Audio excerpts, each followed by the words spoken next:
You felt it. That shift. One week she's warm, leaning in, texting first, laughing softer around you. Then suddenly, distance. Replies get shorter. Energy changes. She's busy. And you're sitting there at night staring at your phone, replaying every conversation. What did I do wrong? Let me explain why. Because this isn't random, it's psychology. At the beginning, everything felt easy, effortless, magnetic. You were calm, uninvested, centered. She moved closer because there was space to move. But the moment you started feeling it, really feeling it, something shifted. Your attention sharpened, your tone softened, your schedule rearranged itself around her. You didn't notice it. She did. Here's the truth. Closeness triggers fear in people who are not emotionally secure. Not because you're wrong, not because you moved too fast, but because intimacy exposes unresolved wounds. When someone has avoidant tendencies, connection feels good until it feels real, and real feels dangerous. You think she pulled away because she lost interest.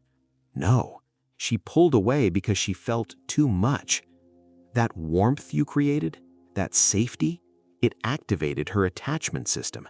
And if her blueprint for love is instability, chaos, emotional unpredictability, calm feels unfamiliar, and unfamiliar feels unsafe. So she creates distance, not consciously, but strategically. That's not love, that's control. Control over her own vulnerability. Control over how close you're allowed to get. Let's break this down.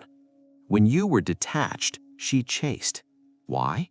Because uncertainty stimulates attraction. Distance creates curiosity.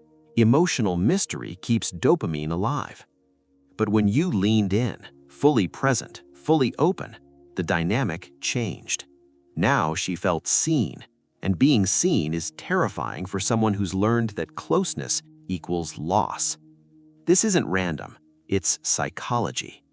Avoidant behavior operates on a push-pull cycle. They crave intimacy, they move toward it. Then when it starts to feel stable, they retreat. Because stability requires surrender, and surrender requires trust. You thought getting closer would secure the bond, but for someone wired to equate love with instability, security feels like suffocation. Let me give you a real-world example. You've been seeing her for 2 months.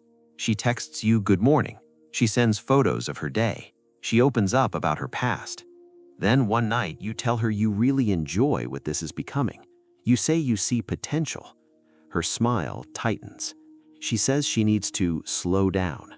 After that, the energy shifts. She doesn't initiate. She becomes unpredictable, hot one day, cold the next. You think, I scared her away. But here's the truth. Your clarity exposed her fear. You stepped into certainty. She stepped into defense. Because now it's not casual anymore. Now it has direction. And direction means expectation. Expectation means vulnerability. Vulnerability means risk. And risk triggers withdrawal. Understand this clearly. Her pulling away is not proof you weren't enough. It's proof she isn't ready for depth. But here's where most men make the fatal mistake. When she withdraws, you pursue harder. You double text, you over-explain, you reassure, you shrink your standards to keep her comfortable. And the more you chase, the more she distances. Why? Because pursuit under pressure feels like emotional pressure, and pressure intensifies avoidance. You cannot convince someone to feel safe. Safety is internal.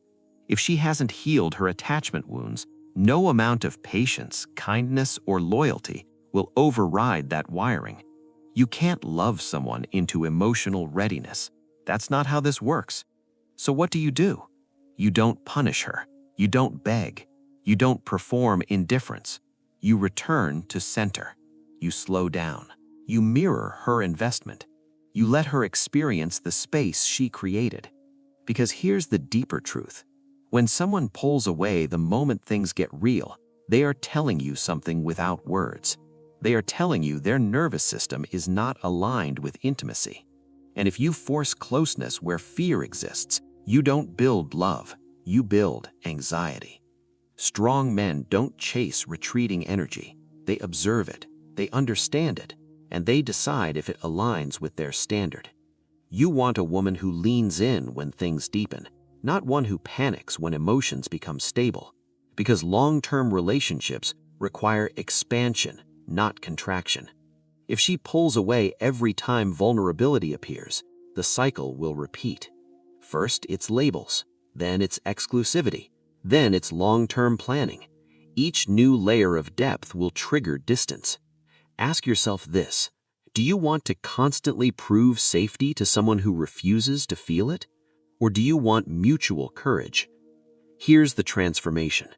Instead of asking, "How do I get her back?" ask, "Is this dynamic sustainable?" Instead of fearing the silence, analyze it. Instead of reacting emotionally, respond strategically. Because when you stop chasing, two things happen. She either regulates and leans back in, or she drifts permanently. Both outcomes are clarity, and clarity is power. Let me say this clearly. You are not meant to convince someone to choose you. You are meant to observe who chooses you without fear. That's the difference between chemistry and compatibility. Chemistry creates sparks. Compatibility sustains fire. When she pulls away right when you get close, don't collapse. Stand still. Watch. And remember, the right person doesn't retreat from connection. They rise to meet it. If intimacy scares her more than losing you does, that's your answer. And the strongest move you can make? Walk forward. Not towards her fear, but towards someone who isn't afraid to stay.